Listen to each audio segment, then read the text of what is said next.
Morning बच्चों, मैंने आप लोग को भाषा एवं व्याकरण के माध्यम से व्याकरण जो थी उस चैप्टर को शुरू किया था, वन लेसन। तो उसमें मैंने आप लोग को भाषा और व्याकरण बता दिया था कि मनो और भावों को और विचारों को बोलकर या लिखकर प्रकट करने के साधन को भाषा कहते हैं।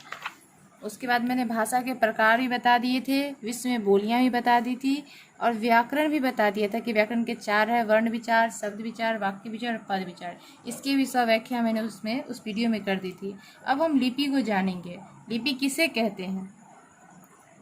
कहा गया कि ध्वनियों को लिखने के लिए जिन चिन्हों का प्रयोग किया जाता है उन्हें लिपि कहते हैं। अगर मैं इसे डिफिनेशन दे के समाऊँ तो आदिकाल से लेके मैं बहुत पीछे भी चली जाऊँ, अपने आदि मानव के ज़माने में भी चली जाऊंगी, तब उस समय ने जब लोगों का जब विकास होने लगा, लोग सही से समझने लगे, सबको लगा कि लोग जैसे से धीरे धीरे अपना विकास करने लगे, अपना हर चीज़ का आविष्कार करने लगे, तो लोगों ने भाषा का भी आविष्कार किया होगा। और उस भाषा के आविष्कार में उन्होंने लिपि, लोगों को लगा कि जब तक मैं बोल रहा हूँ लेकिन ये बोलने के बाद नष्ट हो जाता है, इसे कहीं संजोगना चाहिए, इसे लिपिबद्ध करना चाहिए। और तब लोगों ने उसे क्या किया, लिपि के रूप में रखना शुरू किया। और इसके लिए उन्होंने आड़े तिरछे चित्र बनाने शुरू कर दिए गुफाओं में।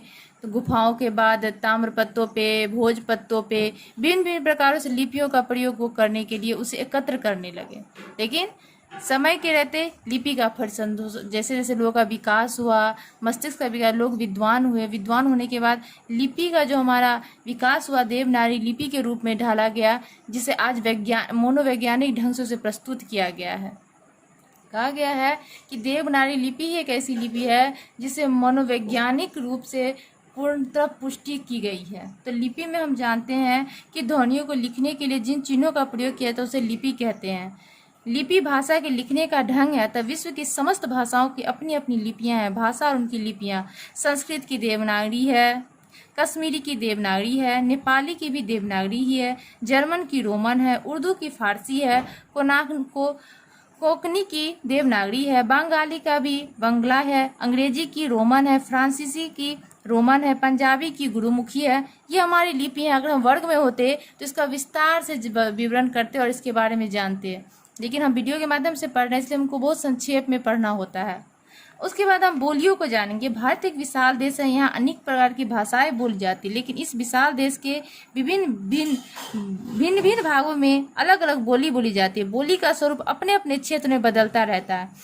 भाषा का क्षेत्रीय रूप को बोली कहते हैं। कहा गया कि भाषा का क्षेत्रीय रूप को, कहा गया है ना कि आदमी का 1 कोस में वाणी और 4 कोस में क्या है, पानी बदलता है। इंसान को कहा गया है कि जैसे जैसे लोग बढ़ते हैं, अपने अपने क्षेत्र के लोग की अपनी अपनी भाषा होती है, अपनी अपनी बोली होती है और वो बोलते हैं। हिंदी के अतिरिक्त प्रत्येक प्रदेश की अपनी अलग अलग बोली होती है। कहा का हिंदी के अतिरिक्त प्रत्येक प्रदेश की अपनी अलग अलग बोली होती है। जैसे पूर्वी उत्तर प्रदेश की अवधी है, राजस्थान की मारवाड़ी है, बिहार की भोजपुरी है, कश्मीर की डोंगरी है, हरियाणा का हरियाणवी है, उत्तरांचल का गढ़वाली और कुमाऊनी है। अब ये सब हमारी बोलियां हैं जो हमारे जो भी प्रदेश है वहाँ बोली जाती हैं। अब हम राष्ट्रभाषा और राजभाषा के बारे में जानेंगे। तो राष्ट्रभाषा वो भाषा जिसका प्रयोग सारे राष्ट्र में किया जाता है। भारत की राष्ट्रभाषा हिंदी है। राजभाषा वो भाषा जिसका प्रयोग सरकारी कामकाज में होता है, राजभाषा कहलाती है। भारत के संविधान के अनुच्छेद 343 के अनुसार हिंदी को भारत की राजभाषा घोषित किया गया। हमारे भारत में हमारे जो राजभाषा के रूप में हमारी हिंदी को पूर्णतः अधिकार मिला, वो किस अनुच्छेद में मिला है? 343 के अनुसार हिंदी को भारत की राजभाषा घोषित किया गया। अब इसके इस चैप्टर के मुख्य बिंदु हैं कुछ जो हम इस प्रकार है, जो एक बार फिर से पुनः इसकी आवृत्ति कर ले कि भाषा के माध्यम से मनुष्य अपने भाव व विचारों का आदान प्रदान करता है। दूसरा है भाषा के 2 रूप हैं, मौखिक भाषा और लिखित भाषा। सांकेतिक भाषा होते हैं, इन्हें हम समझेंगे जानेंगे, लेकिन उसे मौखिक भाषा के अंतर्गत रखेंगे। इसका कोई तीसरा अब नहीं, 2 में ही समेट के रख दिया गया है। व्याकरण से भाषा के शुद्ध बोलने व लिखने के नियमों का ज्ञान होता है। व्याकरण के 4 अंग होते हैं: वर्ण, शब्द, वाक्य व पद। ध्वनियों को लिखने की विधि लिपि कहलाती है और भाषा का क्षेत्रीय रूप को हम बोली कहते हैं, यानी कि भाषा के क्षेत्रीय रूप को हम बोली कहते हैं। हिंदी की लिपि देवनागरिक है।